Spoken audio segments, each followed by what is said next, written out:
이번 사건요. 마치 한 편의 영화를 보는 것 같습니다. 김기혁 아나운서. 네, 일단 그 두 남성의 대화를 저희가 들려드리겠습니다. 과연 이게 어떤 대화인지, 누구와 누구의 대화인지 한번 추측을 해보시길 바라겠습니다. 저와의 이제 상대 역은 박성배 변호사님께서 도와주시면 감사하겠습니다. 제가 B라는 남성이고요. 박성배 변호사님께서 A라는 남성 연기를 해보도록 하겠습니다. 식사는 챙기고 다니세요? 지금 약 올리시는 겁니까? 상당히 불쾌하네요. 언제쯤 되겠습니까? 4일 남았습니다. 넌 운 나쁘게도 내가 1년 중에 가장 바쁠 때 연락을 했어. 자, 여기까지 들어보면은 일단은 A씨는 굉장히 정중하게 이야기를 합니다. 네. 꼬박꼬박 존댓말을 쓰면서요. 네. 약간 B씨는 짜증이 난 듯한, 화가 난 듯한 반응을 보이는데요. 그 다음 대화도 한번 들어보도록 하겠습니다. 15억 정도로? 오늘 14시간을 일했어요.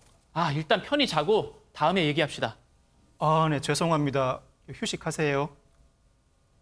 또 다른 날로 넘어가 보도록 하겠습니다. 금액 부분은 제가 한번 물러나서 13억으로 결정하겠습니다. 아니, 13억이 무슨 개 이름도 아니고. 자, 여기서 돈 얘기가 나오기 시작하죠. 액수가 상당합니다. 네. 10억 원이 넘는 액수입니다. 네. 과연 이거 누구와 누구의 대화였을까요? 채권자, 채무자 사이일까요? 뭔가 지금 돈 얘기가 그것도 거금이 나왔어요. 저 대화가 대체 누구와 누가 나눴는지 궁금합니다. 밝혀주세요, 최진봉 교수님. 네, 김기혁 아나운서가 연기했던 B라는 인물은 네. 하정우 씨입니다. 하정우 씨요? 네.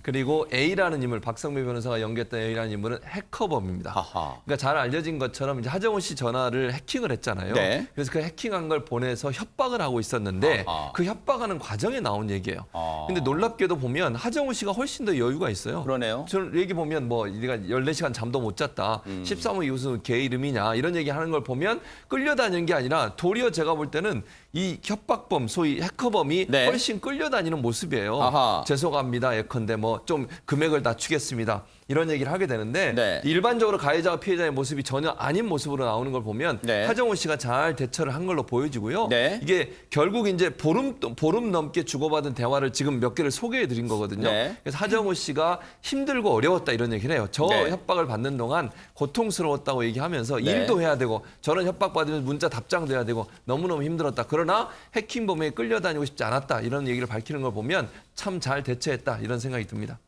해킹범이요. 지금 주진모 씨 휴대전화 해킹 사건의 그 피해자 중에 처음엔 주진모 씨만 알려졌는데 나중에 하정우 씨가 있는 것도 나중에 드러나게 됐었잖아요. 근데 하정우 씨가 저 해킹범한테 처음으로 연락받은 시점이 언제인 줄 아세요? 지난해 12월 2일입니다. 그때부터 조금 전에 저희가 재구성해서 보여드린 그 메신저 내용은요. 지난해 12월 2일부터 보름 넘게 주고받은 대화인데 하정우 씨가 이 사건이 이제 터졌고 자신이 피해자라는 게 알려지면서 한 언론사의 인터뷰에서 심경을 드러냈는데 장윤미 변호사님 네. 한마디로 지옥 같았다면서요? 예, 그렇습니다. 왜냐하면 너무나 바쁘고 영화 프로모션을 위해서 계속 기자회견을 하고 있는 그런 와중에도 지속적으로 문자 메시지를 전송해가지고 계속 돈을 요구했다는 거고요. 본인의 어떤 심경 토로에도 알 수 있듯이 너무나 극심한 분노를 느껴서 정말 지옥 같은 한 달을, 지옥 같은 시간을 보낼 수밖에 없었다 이렇게 괴로움을 토로했습니다. 네. 그 대화가 또 재구성된 게 있는데 이건 김기혁 아나운서가 어떤 대화가 있었는지 좀 읽어주세요. 그래야지 좀 하정우 씨의 당시 대응도 좀 볼 수 있을 것 같습니다. 그 맨 첫 번째 대화 말씀하시는 건가요? 어떤 그 사진을 전송하고 네, 그렇습니다. 네네. 그거를 좀 재구성해 보도록 하겠습니다. 네네. 일단은 그러면은 그 해커가 전송을 저에게 하게 됩니다. 네. 하정우 역인 저에게 사진을 전송하고 주소록을 전송하고 네. 그리고 폴더 사진까지 전송을 해요. 네. 그러면서 이 해커가 이야기를 하는 게 우선 이런 방식으로 접촉을 하게 돼서 죄송합니다. 네. 휴대폰, 하정우 씨 휴대폰, 이메일, 문자 메시지 등 모두 직접 해킹한 겁니다. 제가 금전이 급히 필요한 상황이고 합의 보시면 모든 자료는 깨끗이 폐기하겠습니다. 이게 이제 12월 2일 내용인데 예. 하루 지나서 또 어떤 내용이 오죠? 예, 맞습니다. 네. 12월 3일 화요일로 넘어갑니다. 네. 여기서 이제 해커가 정우 씨, 심정은 충분히 이해합니다. 저의 목적은 금전이고 합의 보시면 모든 자료는 폐기 처분합니다. 그리고 두 번 다시 다른 목적으로 연락하는 일은 발생하지 않습니다. 그리고 잠시 후에 정우 씨, 합의 의향이 있는지 생각을 편히 말씀해 주세요. 이렇게 보내는데요. 네. 여기에서 이제 하정우 씨가 저도 성실히 진행할 테니 너무 재촉하거나 몰아붙이지 말아주셨으면 합니다. 라고 보냅니다. 네. 일단 최진봉 교수님 예. 이 문자를 받았을 때 일단 돋보이는 건 하정우 씨의 침착함입니다. 일단은. 그렇습니다. 맞습니다. 그리고 이제 또 뭐라고 협박을 하냐면 해킹범이 전송한 사진과 미리 전송을 했잖아요. 본인이 몇 개 사례를. 근데 내용이 뭐가 있냐면 작년 12월입니다. 전 여자친구와 여행하면서 찍었던 사진과 메시지가 전달된 걸로 알려지고 있습니다. 네. 그래서 하정우 씨가 그걸 받고 나서 이렇게 반응을 합니다. 겨우 이런 걸로 협박하냐. 이렇게 반응을 해요. 그러니까 일반적으로 협박을 받는 사람 입장에서 보일 수 있는 반응은 아니잖아요. 그러니까 참 침착하게 반응을 했고요. 그러니까 해킹범이 답이 이거예요. 유명인이니까요. 그러니까 유명인이니까 뭐든지 아무튼 이렇게 밖으로 유출되면 그게 네. 모두 다가 본인한테는 불이익이 올 거라고 생각한 거예요. 근데 네. 하정우 씨는 거기서 전혀 그렇게 흔들리지 않습니다. 기본적으로 이런 거 가지고 겨우 나를 협박하는 거냐라고 아까 우리가 나눴던 얘기처럼 네. 참으로 침착하게 대응을 하면서 계속 협박범의 협박을 이겨내는 모습을 보여줄 수 있는데요. 해커가 2018년 11월 이전의 자료를 가지고 있었다고 알려지고 있고요. 네. 거기에 탈취한 정보에는 사진이나 영상, 문자, 주소로 카톡 대화는 없었던 것으로 알려지고 있어요. 그러니까 아주 오래전부터 있었던 휴대전화 안에 정보들을 가지고 계속 협박을 했던 걸로 보여지는데 하정우 씨가 침착하게 대응을 하면서 피해는 크게 보지 않은 것으로 알려지고 있습니다. 일단 김문배 팀장님 저 상황이 사실은 놀라운 게 어쨌든 연예인 입장에선 사생활이 털린 건데 굉장히 침착하게 대응을 합니다. 그렇습니다. 하정우 씨가 저걸 보게 되면 상당히 침착을 했어요. 왜냐하면 하정우 씨가 두 가지를 선택해야 되는데 그 화지 사진 같은 게 유포를 당할 것이냐 네. 아니면 유출하는 걸 막을 것이냐인데 계획을 세워가지고 침착하게 했어요. 그래가지고 대응을 잘했는데 중요한 거는 하정우 씨가 수사관이 아닌데도 그 해킹한 사람들한테 해킹업자한테 하면서 본인이 침착하게 대응한 건 뭐냐면은 먼저 궁금한 거 묻겠다고 했어요. 네. 뭐냐 그러냐면 어떻게 해킹했냐 물어봤어요.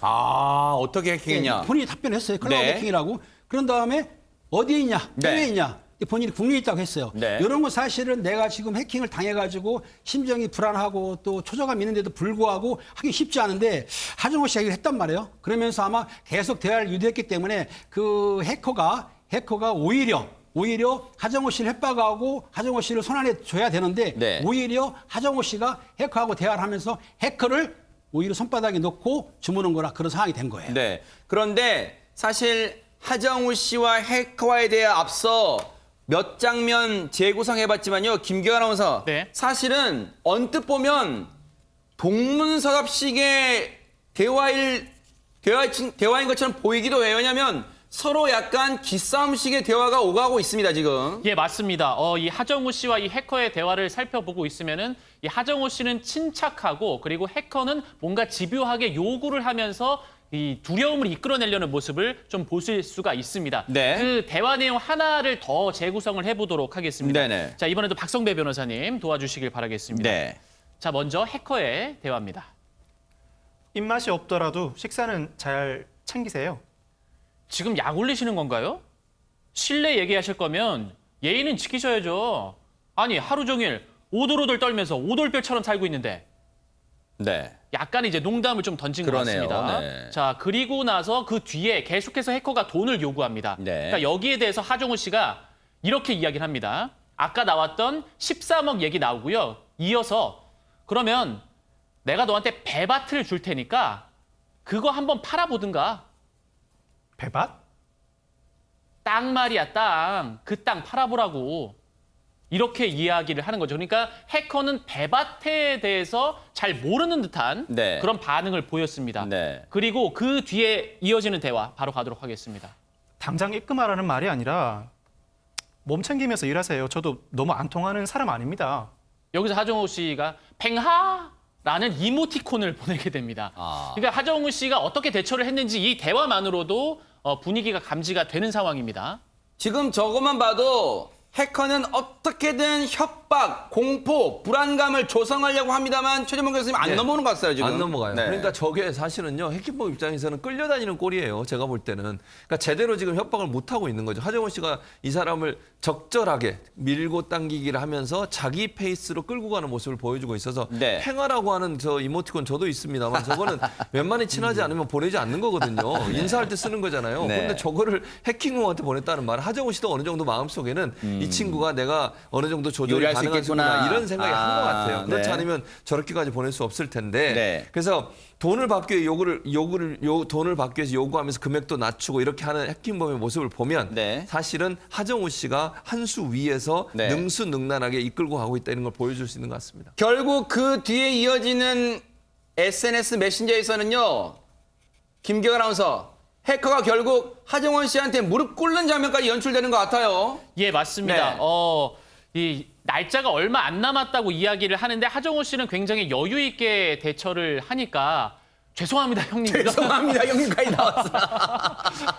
아니, 나 4일 안에 안 돼. 아, 거의 이제 반말하고 예, 이제 하정원 그렇죠. 씨는 이제. 말을 놓겠다고 하정우 씨가 이야기를 네. 했거든요. 대화 중간에. 그러니까 네. 4일 안에 불가능해. 그거 어떻게 해. 그러니까 해커가 운명은 믿습니다. 형님하고도 언제 봤다고 무슨 형님이야. 인연이라고 생각합니다. 이렇게 하니까 그럼 더 좋은 일을 하자. 신이 축복할 텐데 가슴 아프네. 이렇게 하면서 위로하는 모습까지 보여주고 있습니다. 그러면서 네. 그리고 그 사람 해커의 SNS 대문사진 프사도 얘기합니다. 예, 맞습니다. 야, 그리고 너 푸사 좀 바꿔. 그러니까 해커가 푸사요? 좀 접근하기 어려운 느낌. 그런 거 있잖아요. 약간 어렵게. 네. 하하하. 알겠습니다, 형님. 그럼 19일까지 기다려 보십시오. 네. 이렇게 대화. 아니 김우혜 팀장님 이거 정말 보기 힘든 장면입니다. 해커를 그냥 굴욕을 시켰습니다. 해커하고 상대를 하면서 하정우 씨가 사실은 주도권을 잡은 건 확실합니다. 네. 왜냐하면 이 사건은 인질극이 아니기 때문에 네. 나한테 협박하는데 하정우 씨가 쑥기고 들어가서 협박범한테 기가 뺏기게 되면은 네. 오히려 더 큰 피해를 보는데 오히려 하정우 씨가 지금 협박범을 갖고 놀고 있지 않습니까? 네. 그리고 자기 자유자재를 하고 있는데 하나 조심할 거는 이렇게 하정우 씨가 너무 여유를 갖고 하게 되면 협박범 고라는 사람이 볼 때에는 그럼 전문가의 도움을 받는구나. 누가 수사기관에 신고해가지고 조사하려는구나라고 생각할 수 있는데 아마 그 생각을 심어주지 않게 제가 보기엔 하정우 씨가 잘 대처를 해가지고 이 나중에 범인을 잡게 되지 않았나 네. 싶습니다. 자, 이 두 사람의 대화는요. 전세가 역전된 것도 모자라서 이제 막바지를 향해 달려가고 있습니다. 김기현 아나운서. 예, 이 해커가 이제 최후의 통첩을 날리게 됩니다. 하정우 씨에게 아주 강력한 협박을 마지막으로 남기게 됩니다. 그 내용이요. 저도 사람인지라 더 이상 인내심은 힘듭니다. 마지막으로 절차에 대해서 설명을 드리겠습니다. 형님 쪽에서 상의를 하시고 텔레그램으로 답장 주세요. 오후 5시 안으로 회신이 없다면 저도 연락망 차단하고 공격 모드로 전환하겠습니다. 마지막 선택은 형님께서 결정하세요. 어허. 더 이상 협상에 임하지 않으면 개인정보를 지인들에게 날리겠습니다. 아하. 라고 딱 얘기하자 하정우 씨 묵묵부답이었습니다. 그냥 이제 익십한 거죠. 예. 네. 예. 그때 이제 뭐 바쁘다 바빴나 봐요. 이 해커는 일당들한테 조언을 받았는지 모르겠지만 갑자기 공격 모드로 전환했어요. 그런데 박성배 변호사님 다 그때 이미 하정우 씨는 계획이 다 있었구나. 뭐 이런 얘기가 들립니다 지금. 더 이상 응답을 할 필요도 없었던 겁니다. 이미 경찰이 해커의 윤곽을 파악하고 검거에 나서기 시작했기 때문입니다. 이 하정우 씨가 말씀드렸던 것처럼 처음 협박을 받은 게 지난해 12월 2일이고 그로부터 3일 뒤에 경찰에 신고를 하는데 하정우 씨와 해커와 밀당을 해가면서 시간을 계속 끌면서 경찰이 수사할 수 있는 시간도 벌어줄 뿐만 아니라 네. 그 과정에서 취득한 정보를 모두 경찰에 넘깁니다. 결국 네. 경찰이 이 해커의 범죄 수법을 파악하게 되고 네. 클라우드 로그인 기록에서 그 윤곽을 파악할 수 있는 결정적인 IP를 확보하게 됩니다. 네. 결국 하정우 씨 신고 덕분에 이 경찰이 연예인들의 휴대전화를 해킹하고 협박을 한 해커범 2명을 검거하기에 이릅니다. 네. 경찰 입장에서는 정말 하정우 씨 대응이 많이 도움이 됐을 텐데 그럼 저 하정우 씨하고 계속해서 대화를 나눴던 저 고호라는 저 해커는 잡았습니까? 김우혜 팀장님? 저 해커 고호는 사실은 중국으로 도망갔기 때문에 잡지는 못했고 아하. 같이 공범자 네. 2명을 검거해가지고 구속시했거든요. 네. 아무튼 그 통한 그 고호라는 그 해킹한 주범은 검거는 못했지만 그게 공범자를 2명을 검거했기 때문에 그쪽을 수사하게 되면은 그 고호에 대해서도 이제 국제 공조로 검거할 수도 있을 것 같습니다. 네.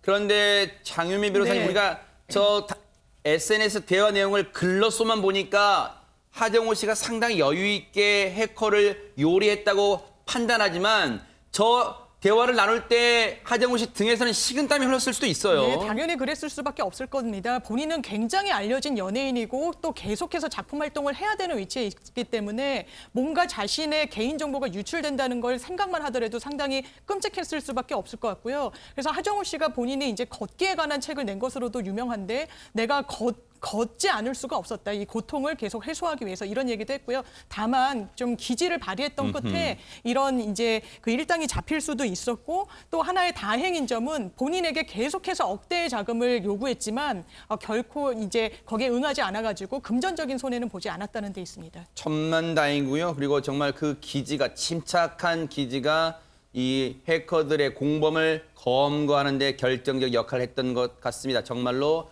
용기에 그 박수를 보내드립니다.